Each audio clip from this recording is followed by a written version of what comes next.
और अगर आपका पेशेंट आपको किसी कॉम्बिनेशन में F1 डला हुआ है और वो पेशेंट आपको बोलता है कि सर ये मेडिसिन लेने के बाद मुझे कानों में कुछ सुनाई नहीं दे रहा है, या सुनना मेरा कम हो गया है, या वो ये कह रहा है कि मुझे हेडेक हो रहा है, या मुझे ये कह रहा है कि गिडीनेस है। ये बात मैं इस चीज़ के लिए कह रहा हूँ कि एफ मान के चलिए आपने कोई कॉम्बिनेशन बना लिया जिसमें आपने S10 F1 और XYZ जो भी मेडिसिन डाली, लेकिन उस मेडिसिन को खाने के बाद में आपका पेशेंट ये शिकायत करता है कि भाई मुझे चक्कर आ रहे हैं, मुझे हेडेक हो रहा है, और मुझे कुछ पेट में गुड़गुड़ सा लग रहा है, ब्लोटिंग हो रही है मुझे, या ये हो रहा है कि इंटेस्टाइनल इरिटेशन हो रहा है, उसको बार बार उसको दस्त लग सकते हैं, या उसको स्पाज्मोटिक पेन हो सकता है। तो इस कंडीशन में आपको ये समझ जाना है कि ये जो एग्रावेटिव सिम्टम्स आ रहे हैं वो F1 के कारण आ रहे हैं, क्योंकि उसका जो प्लांट है, जो सिंकोना कैलिसाया है, वो क्या कर रहा है, एग्रावेटिव सिम्टम्स आपको दे रहा है। इसके लिए दूसरी बात C13 का, ये तो ये चीज़ें जानना बहुत ज़्यादा ज़रूरी है। इसके बाद में सिंकोना कैलिसाया और जो एस्ट्रिंजेंट की बात की थी, तो कभी भी सोर थ्रोट की कंडीशन आती है आपको, या ख़राब गले की शिकायत होती है, आवाज़ दब जाती है, तो इस कंडीशन में क्या करना है कि अगर C13 आपके पास नहीं है तो आप F1 का यूज़ वहाँ पर आप कर सकते हैं on the basis of this plant. तो ये जो बातें थी, ये अभी मैं जो आपको बता रहा हूँ, एक प्लांट के कारण ही आपकी मेडिसिन की इतनी मेडिसिनल प्रॉपर्टीज़ आप लोगों को पता चल गई है। मैं आज भी आप लोगों को एक चीज़ बोल रहा हूँ कि आप डिसीज़ बाय डिसीज़ पढ़ना छोड़ दीजिए, ज़िंदगी भर आप कन्फ्यूज़न में रहेंगे। आप अपने सिस्टम की मेडिसिन का अध्ययन कीजिए, आपको पता चल जाएगा कि भाई आप क्या क्या कर सकते हैं और आपको कहाँ पे क्या करना है। डिसीज बाय डिसीज पढ़ाने जाएंगे तो पूरे 5 साल निकल जाएंगे, डिसीज खत्म नहीं होगी। आप मेडिसिन पे कॉन्सेंट्रेट कीजिए।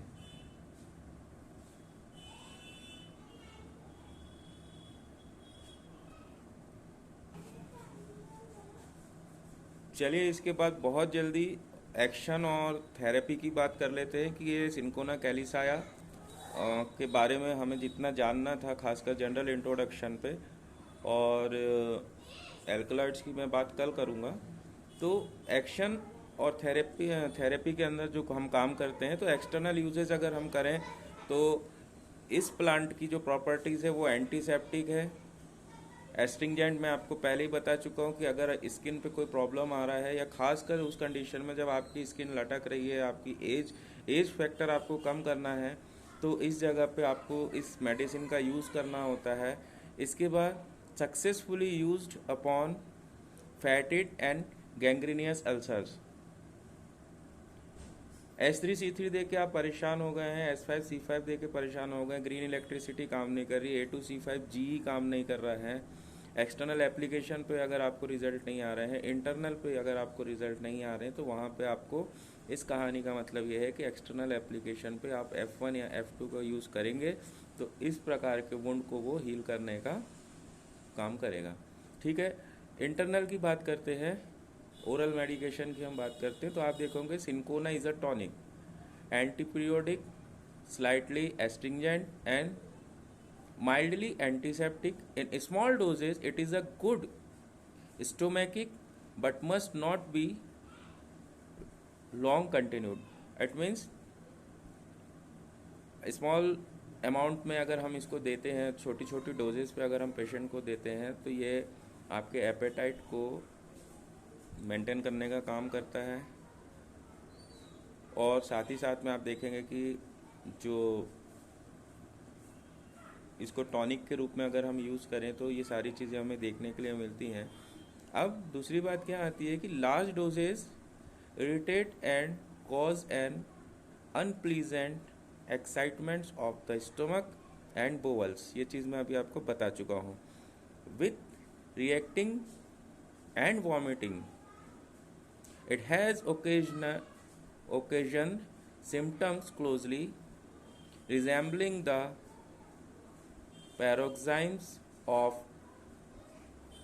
intermittent fever and produce a general state known as synchronism, throbbing headache, tinnitus, orium and temporary deafness. तो कुल मिला के इंटरनल में हमने ये देखा है कि अगर हम इसकी थोड़ी सी भी ज़्यादा मात्रा हम ले लेते तो आप ये देखेंगे कि आपको सीवियर हेडेक हो सकता है। आपको मैंने पहले ही बता चुका कि कानों में प्रॉब्लम आ सकती है आपको, और साथ ही साथ में ये आपने देखा कि डाइजेस्टिव एपेटाइट तो बढ़ाता है, लेकिन एग्रावेटिव सिम्टम्स पे जब हम जाएंगे तो यहाँ पर आप देखेंगे कि आपके बोवल मूवमेंट्स में ये गड़बड़ी पैदा कर देगा।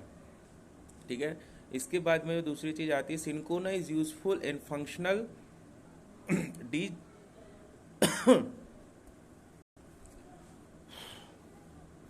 Cinchona is useful in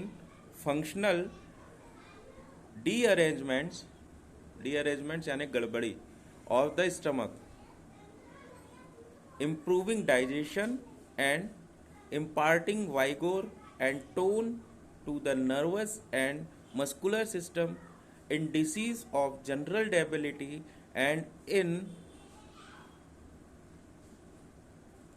convalescence from exhausting illness। इसका मतलब ये है कि सिंकोना जो है वो क्या है, पेट की किसी भी प्रकार की गड़बड़ी को ठीक करने का काम करता है, डाइजेशन प्रोसेस को बढ़ाता है, जो वाइगोर होता है, जो वाइटलिटी है, सेक्सुअल अगर कोई प्रॉब्लम आपको आ रही है वो वाइगोर को वो इम्प्रूव करने का काम करता है, नर्व को टोन करता है, मस्कुलर और नर्वस सिस्टम को ये मजबूत करता है, और ऐसी लंबी बीमारियों से लड़ने के बाद में होने वाली जो डेबिलिटीज़ आपको आती है और रोगी की उस डिसीज से ख़त्म होने के बाद जो उसको वीकनेसेस प्रॉब्लम ज़्यादा आती हैं कि लंबे समय तक वो वीक रहता है, उन सारी कंडीशन को ये जो मेडिसिन है ये क्या करती है, ये उस थकान को, वो जो एग्जॉस्टिंग माइंड होता है डिसीज़ के बाद में, और उन सारी कंडीशन से ये हमको बचाने का काम करता है। ये काम करता है सिंकोना कैलिसाया, यानी ये काम करता है आपका F1। सिंकोना में be used in preference to its alkaloids when a tonic effect only is required and periodicity is lacking.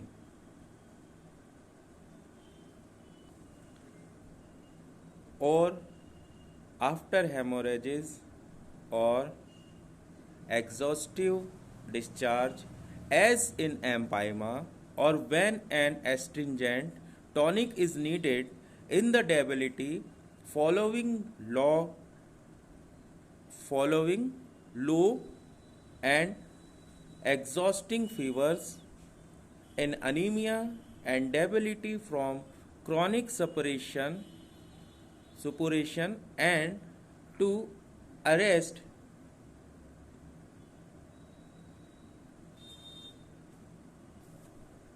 debilitating night sweats in one suffering from general debility with poor recuperative powers। कुल मिला के जो इसमें चीज़ मैं आपको बताना चाह रहा हूँ वो लास्ट पॉइंट है। लास्ट पॉइंट ये है कि किसी भी लंबी बीमारी से सफ़र करने के बाद में जो भी डेबिलिटीज़ आपको आ रही हैं, उन सारी डेबिलिटीज़ को कंट्रोल करने के लिए, उस वीकनेस को हटाने के लिए, उस थकान को दूर करने के लिए, अब चाहे वो कोई बहुत बड़ा हेमरेज हो गया है उसके बाद जो एग्जॉस्ट कंडीशन होती है वो है, या फिर बॉडी के डिस्चार्ज ज़्यादा हो रहे हैं जैसा कि मैं आपको पहले बता चुका हूँ, और बॉडी में कहीं पे वाटर डिपॉजिट हो रहा है, और साथ ही साथ में फीवर्स हैं, आपको एनीमिक कंडीशन है, तो इस सारी कंडीशन में ये जो सिंकोना है इसको अगर हम एक टॉनिक के रूप में लेते हैं, इसका मतलब अगर हम F1 को टॉनिक के रूप में यूज़ करते हैं बार बार दिन में, F1 के अगर हम D5 D6 की अगर हम बात करें, D3 D4 D6 को अगर हम धीरे धीरे क्या है 10-10 ड्रॉप 2 बार 3 बार अगर पेशेंट को, या फिर सबसे अच्छी बात यह है कि नर्वस सिस्टम की मेडिसिन है, रात में सोते ही समय अगर हम 10 ड्रॉप्स 1 कप पानी में भी, गुनगुने पानी में डाल के F1 और उसके साथ में अगर हम S10 का यूज़ कराते हैं तो इस प्रकार की जितनी भी प्रॉब्लम्स होंगी, या सिंगल F1 की हम बात करते हैं, तो इन प्रॉब्लम्स को धीरे धीरे करके वो कवर करने लगेगा। और ये चीज़ भी ध्यान रखने की होती है कि नर्वस सिस्टम की जितनी भी मेडिसिन होंगी उनको रात के समय हम यूज़ करें तो उसका इफ़ेक्ट बहुत अच्छा आता है। सब कुछ बता दिया मैंने। तो जल्दी जल्दी से इन सारी चीज़ों को आप नोट करें, और नोट करने के बाद में कोई क्वेश्चन हो तो मुझसे पूछिए। पूछने के बाद अगर आपको ऐसा लगता है कि ये जानकारियाँ आप लोगों के लिए बहुत ज़्यादा ज़रूरी है, तो इसी तरीके से हम प्लांट्स को अब आगे पढ़ते जाएंगे। संडे सैटरडे आपका Q&A डे रहेगा। यहाँ पर आपके जो भी सवाल है, जो भी चीज़ आप पूछ रहे हैं उसके वीडियोस अपलोड होंगे, और साथ ही साथ में जो भी आप क्वेश्चन चाहते हैं, कोई भी आंसर चाहते हैं, तो वो सिर्फ Q&A डे पर ही होगा। बाकी आपकी पढ़ाई इसी तरीके से चलती रहेगी। और इसका मतलब अभी जितने जनरल इंट्रोडक्शन में हमने सिंकोना कैलिसाया को पढ़ा है, इसका मतलब है आपकी F1 बहुत पावरफुल मेडिसिन है। सिर्फ अभी एक प्लांट पढ़ा गया है, इसके साथ आने वाले बाकी प्लांट जब हम स्टडी करेंगे तो कम से कम सिंगल F1 के साथ ही साथ में आप, मुझे ऐसा लगता है कि 1000 से ज़्यादा डिसीज़ तो आप कवर कर लेंगे। तो इतना सब कुछ मैंने आपको बता दिया। जो भी आपको लगता है आप मुझसे पूछ सकते हैं। देरी होती है तो अपने मन में आप कुछ भी, किसी भी प्रकार का कोई ख्याल ना लाएं। मैं कोच हूँ, मुझे पता है कि आप लोगों का समय वेस्ट नहीं होना चाहिए। अच्छी अच्छी चीज़ें मैं आप लोगों के लिए लेते आता हूँ, और साथ ही साथ में जितना मुझसे होता है मैं उतनी मेहनत करके आप लोगों के लिए नॉलेज इकट्ठा करने की और आप तक पहुँचाने की मैं कोशिश कर रहा हूँ। थोड़ा सा टेक्निक सुधारिए, काम करने का तरीका बदलिए, और बने रहिए मेरे साथ।